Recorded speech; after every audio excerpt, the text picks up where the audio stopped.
Allez! Christophe est agriculteur près d'Agen. Il élève des vaches pour leur lait, mais pas seulement.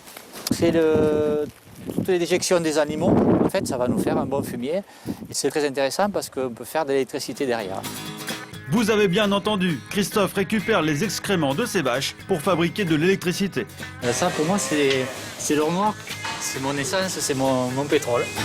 L'or noir de Christophe, ce n'est ni plus ni moins que la bouse de vache. Donc ça, on s'en sert pour la matière première, en fait, pour faire l'électricité. Fabriquer de l'électricité avec de la bouse de vache, l'idée peut paraître un peu folle, mais pourrait s'avérer révolutionnaire.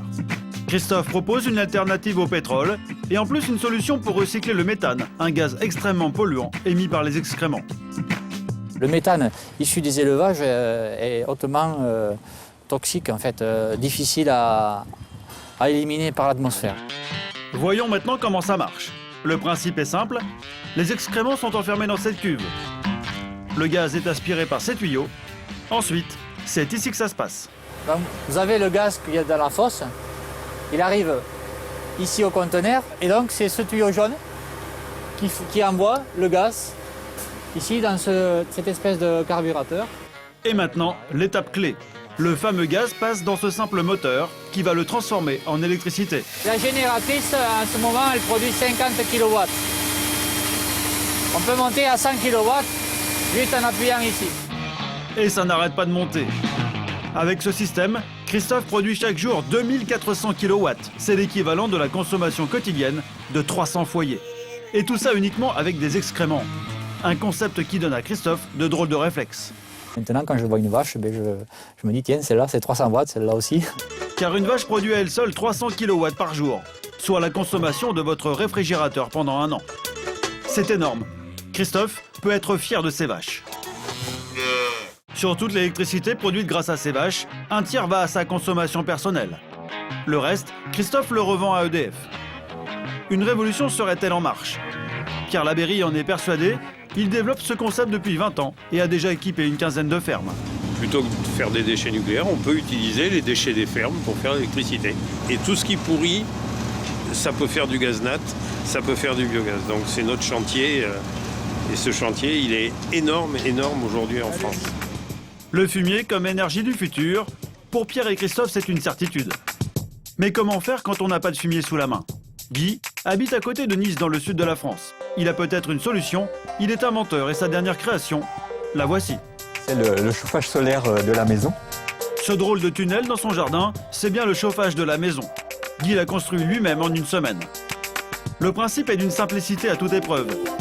L'air extérieur est simplement chauffé par le soleil. Donc l'air passe dans ce tunnel, le traverse, est réchauffé au contact du tunnel. Et ensuite, l'air s'en va dans la maison par ce tuyau-là. Ouais, il fait chaud. L'air arrive ensuite à l'intérieur par cette grille. On sent que l'air est nettement au-dessus de 20 degrés. Il fait ainsi une économie de 150 € de chauffage par an. Ça va durer de nombreuses années tant qu'on aura du soleil. On va se faire un petit thé. Une idée en or, à condition d'habiter dans une région ensoleillée, comme Guy et sa femme. Mais rassurez-vous, des solutions pour produire sa propre énergie sans être tributaire de la météo, ça existe. Je vais allumer un feu. Katia est passionnée d'écologie. Chauffage au bois, panneaux solaires, sa maison est entièrement basse consommation.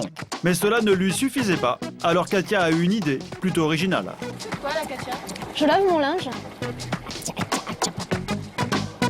Et non, vous ne rêvez pas, ce lave-linge est bien à pédale. Grâce à la seule force de ses jambes, Katia lave son linge.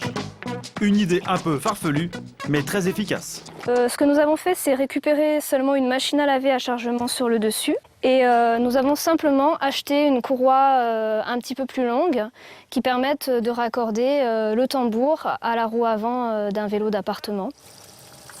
Le tout relié à un tuyau d'eau chaude et un autre d'eau froide. Et le tour est joué.